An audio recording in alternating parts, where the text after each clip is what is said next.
അപ്പോൾ ഗൈസ് ഞാൻ പഠിച്ച സ്കൂളാണിത്. ഞാൻ 7ാം ക്ലാസ് വരെ ഇവിടെയാണ് പഠിച്ചത്. ഞാൻ ഇപ്പോൾ സ്കൂളിൽ നിന്ന് ടി സി വാങ്ങിയിട്ട് വേറെ സ്കൂൾക്ക് പോകാൻ പോവാം. ഗൈസ് ഇതാണ് കേട്ടോ ഈ സ്കൂളത്തെ ഗ്രൗണ്ട്. ഇത് നഴ്സറി കുട്ടികൾക്കുള്ളൊരു ചെറിയ പാർക്കാണ് കേട്ടോ ഗൈസ്. ഞാനിത് 3ാം ക്ലാസ് പഠിച്ചിരുന്ന ബിൽഡിംഗ് ആണ്. ഇപ്പം ഇത് വേറെ കെട്ടിടമൊക്കെ ആക്കി പുതുക്കി പണിഞ്ഞു കേട്ടോ. ഇത് 4ാം ക്ലാസ് ആണ് ഗൈസ്. ഇത് പഴയ തന്നെ. ഇത് UP ക്ലാസ് ആണ് ഗൈസ് ഞാൻ നടന്നു വരുന്ന ഭാഗം 1ാം ക്ലാസ് ഇംഗ്ലീഷ് മീഡിയവും മലയാളം മീഡിയവും ആണ് കേട്ടോ.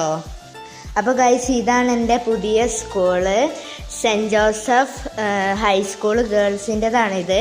എനിക്ക് ഭയങ്കര ഇഷ്ടമായിട്ടോ. ഇവിടെ അടിപൊളി ഗാർഡനൊക്കെയാണ്. വലിയ ബിൽഡിംഗ് ആണ് കേട്ടോ ഇത്.